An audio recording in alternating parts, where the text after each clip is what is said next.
दोस्तों head teacher examination यानी प्रधान शिक्षक परीक्षा के डीएलएड सिलेबस को मैंने अपने चैनल के द्वारा आपको कंप्लीट करवा दिया हूँ।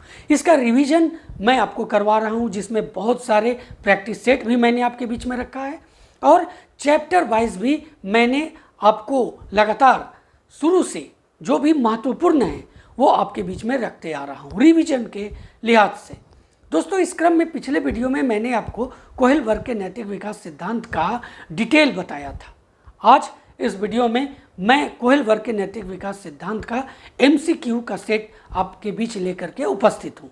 दोस्तों जितने भी क्वेश्चन को मैंने इसमें समावेशित किया है आपके एग्जामिनेशन के लिए मोस्ट इम्पॉर्टेंट है, क्योंकि जितने भी क्वेश्चन बन सकते थे मैंने उससे लेकर के ये सेट तैयार किया है। तो क्वेश्चन नंबर 1 है कोहेल वर्ग के नैतिक विकास सिद्धांत के अंतर्गत कोहेल वर्ग के नैतिक विकास के 6 चरणों में से पहला चरण निम्नलिखित में से कौन सा है। ऑप्शन ए देखिए सामाजिक व्यवस्था बनाए रखना, बी अच्छे पारस्परिक संबंध, ऑप्शन सी है सामाजिक अनुबंध और व्यक्तिगत अधिकार, ऑप्शन डी है आज्ञाकारिता और दंड, उपयुक्त में से कोई नहीं, उपयुक्त में से एक से अधिक। तो इसका जो सही जवाब होगा ऑप्शन नंबर डी होगा दोस्तों, आज्ञाकारिता और दंड। चलिए क्वेश्चन नंबर 2 की तरफ बढ़ते हैं। क्वेश्चन नंबर 2 है कि कोहेल वर्ग के अनुसार अच्छा लड़का अच्छी लड़की अभिविन्यास इंगित करता है पूर्व पारंपरिक नैतिकता, ऑप्शन बी है उत्तर पारंपरिक नैतिकता, सी है परंपरागत नैतिकता, डी है सापेक्ष नैतिकता, ऑप्शन ई है उपयुक्त में से कोई नहीं, उपयुक्त में से एक से अधिक। तो इसका जो सही जवाब होगा वो ऑप्शन नंबर सी होगा, परंपरागत नैतिकता के अंतर्गत अच्छा लड़का अच्छी लड़की अभिविन्यास इंगित करता है। क्वेश्चन नंबर 3 है कि लॉरेंस कोहलबर्ग के सिद्धांत के अनुसार किसी कार्य को इसलिए करना क्योंकि दूसरे इसे स्वीकृति देते हैं नैतिक विकास के किस चरण को दर्शाता है। प्रथागत, उत्तर प्रथागत, अमूर्त संक्रियात्मक, प्रथापूर्व। अब देखिए इसका जो सही जवाब है ना वो है ऑप्शन नंबर ए प्रथागत, यानी कि लॉरेंस कोहलबर्ग के सिद्धांत के अनुसार किसी कार्य को इसलिए करना क्योंकि दूसरे इसे स्वीकृति देते हैं नैतिक विकास के प्रथागत चरण को दर्शाता है। क्वेश्चन नंबर 4 है कि निम्नलिखित में से कौन सी लॉरेंस कोहलबर्ग के द्वारा प्रस्तावित नैतिक विकास की एक अवस्था है। प्रसुप्ति अवस्था, सामाजिक अनुबंध अभिविन्यास, मूर्त संक्रियात्मक अवस्था या उद्योग बनाम अधीनता अवस्था। इनमें से कोई नहीं, उपयुक्त में से एक से अधिक। तो दोस्तों इसका जो सही जवाब होगा वो ऑप्शन नंबर बी होगा, सामाजिक अनुबंध अभिविन्यास। लॉरेंस कोहलबर्ग भी रहेगा, कहीं कोहलबर्ग भी लिखा हुआ रहेगा। तो द्वारा प्रस्तावित नैतिक विकास की एक अवस्था है सामाजिक अनुबंध अभिविन्यास। चलिए क्वेश्चन नंबर 5 क्या है ये देख लेते हैं। 5 है कि रोहित ने अजय की डेस्क से ली हुई पेंसिल वापस रख दी क्योंकि उसे पकड़े जाने का सजा मिलने का डर था। इस कथन कोहेल वर्ग के सिद्धांत के किस स्तर का वर्णन करता है। पूर्व परंपरागत स्तर, परंपरागत स्तर, उत्तर परंपरागत स्तर, पूर्व संक्रियात्मक स्तर। अब देखिए यहाँ पर क्या क्वेश्चन था, यहाँ पर है सजा मिलने का डर था। तो ये जहाँ पर आपको मिल जाए उसका मतलब है कि ये पूर्व परंपरागत स्तर की बातें हैं। तो यह कथन कोहेल वर्ग के सिद्धांत के किस स्तर का वर्णन करता है, तो पूर्व परंपरागत स्तर, ऑप्शन नंबर ए। चलिए क्वेश्चन नंबर 6 की ओर देखते हैं कि 6 क्या है। 6 है कि निम्नलिखित में से किसने सर्वप्रथम नैतिक विकास का सिद्धांत दिया था। स्किनर, पियाजे, कोहेल वर्ग या गिलिगन। दोस्तों यहाँ कंफ्यूज नहीं होना है, यहाँ जो सही जवाब होगा ऑप्शन नंबर बी होगा, पियाजे। यानी सर्वप्रथम नैतिक विकास के सिद्धांत का जो नैतिक विकास का जो सिद्धांत दिया था वो किसने दिया था, पियाजे ने दिया था, और उसी को आगे बढ़ाया था कोहेल वर्ग ने। तो ये इसमें आपको कन्फ्यूजन नहीं होना है, ये ध्यान में रखना है। इसका सही जवाब ऑप्शन नंबर बी हुआ। क्वेश्चन नंबर 7 की ओर बढ़ते हैं। 7 है कि नैतिक दुविधा व नैतिक तर्कना को किस मनोवैज्ञानिक ने प्रतिपादित किया था। इसका बहुत सामान्य सा आंसर है, आप जानते होंगे। इसका सही जवाब होगा option number B, Lawrence Kohlberg. Question number 8 है कि लॉरेंस कोहलबर्ग के अनुसार सही और गलत के प्रश्न के बारे में निर्णय लेने में शामिल चिंतन प्रक्रिया को क्या कहा जाता है। अब देखिए मैंने आपको पिछले वीडियो में एक उदाहरण बताया था, जब डिटेल मैंने बताया था लॉरेंस कोहलबर्ग के बारे में, तो उसमें आपको एक उदाहरण बताया था और उस उदाहरण में ये शामिल था क्या, चिंतन प्रक्रिया। तो ये जो क्वेश्चन है इसका जो सही जवाब होगा नैतिक पदार्थवाद, नैतिक तर्कना, सहयोग की नैतिकता या दुविधा नैतिक, तो इसका सही जवाब ऑप्शन नंबर बी होगा, नैतिक तर्कना। चलिए क्वेश्चन नंबर 9 की तरफ बढ़ते हैं। तो 9 है कि कोहल वर्ग के सिद्धांत के अनुसार नैतिक तार्किकता खाली जगह पर निर्भर करते हैं। संदर्भ, बाह्योद्दीपक, प्रशिक्षण, विकास के चरण। तो कोहल वर्ग के सिद्धांत के अनुसार जो नैतिक तार्किकता है वह दोस्तों ऑप्शन नंबर डी, विकास के चरण पर निर्भर करती है। क्वेश्चन नंबर 10 है कि लॉरेंस कोहल वर्ग के अनुसार शिक्षक बच्चों में नैतिक मूल्यों का विकास कर सकता है। कैसे कर सकता है? ऑप्शन देख लीजिए। कैसे विकास किया जाना है? इस पर कठोर निर्देश देकर, धार्मिक शिक्षा को महत्व देकर, व्यवहार के स्पष्ट नियम बनाकर, नियम मुद्दों पर आधारित चर्चाओं में उन्हें शामिल करके, उपयुक्त में से कोई नहीं या एक से अधिक। तो इसका सही जवाब होगा ऑप्शन नंबर डी, नियम मुद्दों पर आधारित चर्चाओं में उन्हें शामिल करके नैतिक मूल्यों का विकास कर सकता है एक शिक्षक बच्चों का। अब चलिए क्वेश्चन नंबर 11 क्या है?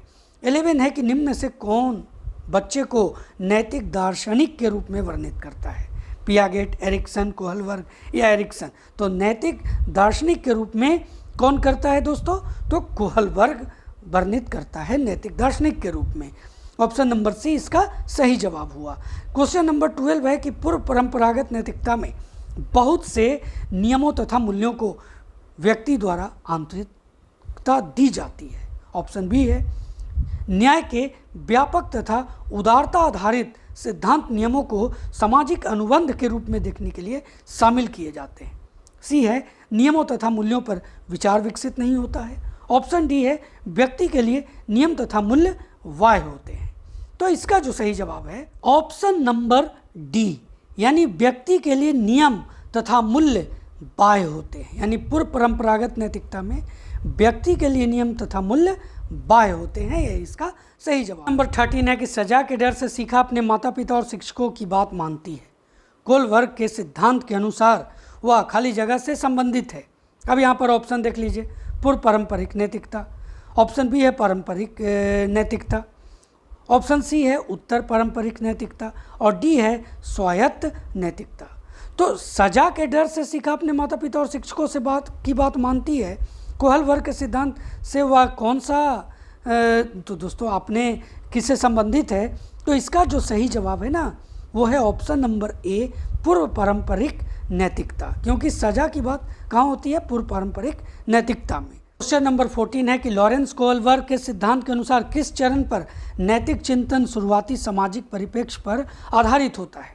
पूर्व पारंपरिक चरण, ऑप्शन बी है पारंपरिक चरण, सी है उत्तर पारंपरिक चरण और डी है दूरस्थ पारंपरिक चरण। अब क्वेश्चन देखिए यहाँ पर, लॉरेंस कोहल वर्ग के सिद्धांत के अनुसार किस चरण पर नैतिक चिंतन शुरुआती सामाजिक परिप्रेक्ष्य पर आधारित होता है? तो इसका सही जवाब जो होगा ऑप्शन नंबर बी, पारंपरिक चरण। क्वेश्चन नंबर 15 है कि लॉरेंस कोहल वर्ग के संदर्भ में निम्नलिखित में से कौन सा कथन असत्य है? लॉरेंस कोहल वर्ग अमेरिकी वैज्ञानिक थे, यहाँ अलग कर लेंगे। कोहल वर्ग अमेरिकी वैज्ञानिक थे। इन्होंने जीन पियाजे से प्रभावित होकर नैतिक विकास का सिद्धांत दिए थे। ऑप्शन सी है, कोहल वर्ग ने नैतिक विकास को 3 अवस्थाओं में बांटा है। उसके बाद है कोहल वर्ग ने पूर्व परंपरागत सत्र को 6 से 11 वर्ष के बीच माना है। तो दोस्तों क्वेश्चन है कि कौन सा सत्य है? तो ये ऑप्शन ए, बी, सी ये तीनों सत्य है। कौन असत्य है? ऑप्शन नंबर डी असत्य है। क्वेश्चन नंबर 16 है कि लॉरेंस कोहल वर्ग का सिद्धांत की एक प्रमुख आलोचना क्या है? ऑप्शन देख लीजिए। ऑप्शन ए है, कोहल वर्ग ने बिना किसी अनुभूति मुलाकात के सिद्धांत प्रस्तुत किया है। ऑप्शन बी है, उन्होंने नैतिक विकास के स्पष्ट अवस्थाओं का उल्लेख नहीं किया है। ऑप्शन सी है, कोहल वर्ग ने प्रस्ताव दिया है कि नैतिकता तार्किकता विकासात्मक है।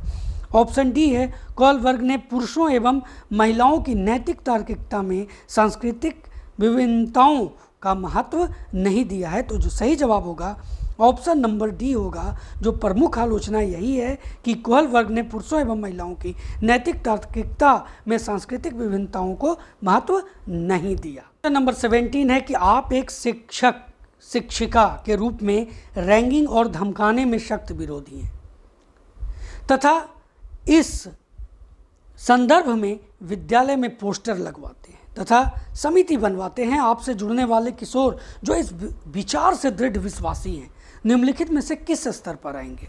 ऑप्शन यहाँ पर देख लीजिए। ऑप्शन ए है पारंपरिक स्तर, बी है पूर्व पारंपरिक स्तर, ऑप्शन सी है उत्तर पारंपरिक स्तर, ऑप्शन डी है सामाजिक व्यवस्था बनाए रखने वाला स्तर। तो चूंकि किशोरों की बात हो रही है और किशोरावस्था को जो बात कोहल वर्ग ने दिया है वो ऑप्शन नंबर सी इसके अंतर्गत आएगा, उत्तर पारंपरिक स्तर। क्वेश्चन नंबर 18 है कि लॉरेंस कोहलबर्ग के नैतिक तर्क के सिद्धांत की अनेक बातों के लिए आलोचना की जाती है। इस आलोचना के संदर्भ में निम्नलिखित में से कौन सा कथन सही है? ऑप्शन ए है अपनी सैद्धांतिक रूपरेखा पर पहुंचने के लिए कोहलबर्ग ने पियाजे के सिद्धांतों को दोहराया है। ऑप्शन बी है कोहलबर्ग ने नैतिक तर्क के प्रत्येक सोपान के लिए विशेष उत्तर नहीं दिया है। वहीं सी है कि कोहलबर्ग का सिद्धांत बच्चों के प्रत्युत्तरों पर ध्यान केंद्रित नहीं करता। डी है कोहलबर्ग ने अपने अध्ययन को मूलतः पुरुषों के नमूनों पर आधारित रखा है। वहीं ऑप्शन ई है दोस्तों कि उपयुक्त में से कोई नहीं, उपयुक्त में से एक से अधिक। तो लॉरेंस कोहलबर्ग के नैतिक तर्क के सिद्धांत के अनेक बातों के लिए आलोचना जो की जाती है, जो इस यहाँ पर जो भी ऑप्शन दिया हुआ है उसमें जो कथन सही है वो ऑप्शन नंबर ए है कि अपनी सैद्धांतिक रूपरेखा पर पहुंचने के लिए कोहलबर्ग ने पियाजे के सिद्धांतों को दोहराया है। क्वेश्चन नंबर 19 है कि बच्चों में नैतिकता की स्थापना के लिए सर्वोत्तम मार्ग है। आप ऑप्शन देख लीजिए। उन्हें धार्मिक पुस्तकें पढ़ाना, शिक्षक के आदर्श के रूप में व्यवहार करना, उनका मूल्य शिक्षा पर मूल्यांकन करना, उन्हें प्रातःकालीन सभा में उपदेश देना, उपयुक्त में से कोई नहीं, उपयुक्त में से एक से अधिक। तो इसका जो सही जवाब है ऑप्शन नंबर बी, शिक्षक का आदर्श के रूप में व्यवहार करना। क्वेश्चन नंबर 20 है कि निम्नलिखित में से कौन सा कोहलबर्ग के नैतिक विकास के चरणों का लक्षण है? ऑप्शन ए देखिए, विभिन्न चरण एक गैर पदानुक्रम रूप में आगे की ओर बढ़ते हैं। बी है चरणों का परिवर्तनशील अनुक्रम। सी है दिव्य चरण अलग अलग प्रत्युत्तर हैं, ना कि सामान्य प्रतिमान। ऑप्शन डी है सभी संस्कृतियों से संबंध चरणों की सार्वभौम श्रृंखला। तो दोस्तों देखिए ए बी सी ये तीनों गलत है। सही है वो ऑप्शन नंबर डी है, सभी संस्कृतियों से संबद्ध चरणों की सार्वभौम श्रृंखला। क्वेश्चन नंबर 21 क्या है? देखिए, माता पिता अपने बच्चों में किस प्रकार उच्च स्तर के नैतिक तर्क को बढ़ावा देने की कोशिश करते हैं? मूल्यों के बारे में बातचीत करके, अपने बच्चों को यह बताकर कि उन्हें किस तरह के से कार्य करना चाहिए। ऑप्शन सी है अनुचित व्यवहार के लिए उन्हें दंडित करके। ऑप्शन डी है नैतिक व्यवहार पर पढ़ने के लिए किताबें उपलब्ध करवा करके। तो इसका जो सही जवाब होगा वो ऑप्शन नंबर बी होगा, अपने बच्चों को यह बताकर कि उन्हें किस तरह से कार्य करना चाहिए। क्वेश्चन नंबर 22, अनीता जानती है कि जब वह अपने रिश्तेदार के घर जाती है तो उसे एक निश्चित तरीके से व्यवहार करना होता है। इस तरह के मानक किसका उदाहरण है? ऑप्शन ए नैतिक नियम, बी पारंपरिक नियम, सी व्यक्तिगत नियम और डी आदर। उपयुक्त में से कोई नहीं या एक से अधिक। तो इसका जो सही जवाब होगा वो ऑप्शन नंबर डी होगा, आदर। क्वेश्चन नंबर 23 है कि नैतिक तर्क में कोहलबर्ग का योगदान किस कारण से पियाजे के सिद्धांत से एक कदम आगे है? अब ऑप्शन देख लीजिए। नैतिक दुविधाओं को प्रस्तुत करने के कारण। ऑप्शन बी है अभिभावकों के आग्रह के कारण। ऑप्शन सी है खेल जैसी स्थिति बनाने के कारण। ऑप्शन डी कार्यकलाप में बच्चों का अवलोकन करने के कारण। उपयुक्त में से कोई नहीं या एक से अधिक। तो इसका जो सही जवाब होगा ऑप्शन नंबर ए होगा, नैतिक दुविधाओं को प्रस्तुत करने के कारण। क्वेश्चन नंबर 24, जैसे को तैसा सिद्धांत कोहलबर्ग के नैतिक विकास के सिद्धांत के किस चरण की विशेषता है? दंड, आज्ञाकारिता, अभिविन्यास, अभिभावकों के आग्रह के कारण, खेल जैसी स्थिति बनाने के कारण, कार्यकलाप में बच्चों का अवलोकन करने के कारण। उपयुक्त में से कोई नहीं, उपयुक्त में से एक से अधिक। क्वेश्चन देखिए, बहुत ही महत्वपूर्ण क्वेश्चन है। जैसे को तैसा सिद्धांत कोहलबर्ग के नैतिक विकास के सिद्धांत के किस चरण को की विशेषता है? तो इसका सही जवाब होगा ऑप्शन नंबर बी, अभिभावकों के आग्रह के कारण। चलिए क्वेश्चन नंबर 25 देखते हैं। किस चरण में बच्चे यह समझने लगते हैं कि समाज द्वारा बताया गया दृष्टिकोण का केवल एक ही पहलू नहीं है? अब यहाँ पर ऑप्शन ए देखिए, चरण 2 आत्महित, चरण 3 अनुपालन और पारस्परिकता, चरण 4 समाज और सामाजिक व्यवस्था, चरण और ऑप्शन डी है चरण 6 सार्वभौमिक सिद्धांत। दोस्तों इसका जो सही जवाब होगा वो ऑप्शन नंबर ए होगा, चरण 2 आत्महित। यानी बच्चात्महित में जो चरण 2 है उसके अंतर्गत बच्चे समझने लगते हैं कि समाज द्वारा बताए गए दृष्टिकोण का केवल एक ही पहलू नहीं है। तो दोस्तों यह था कोहल वर्ग के नैतिक विकास के सिद्धांत का MCQ का सेट।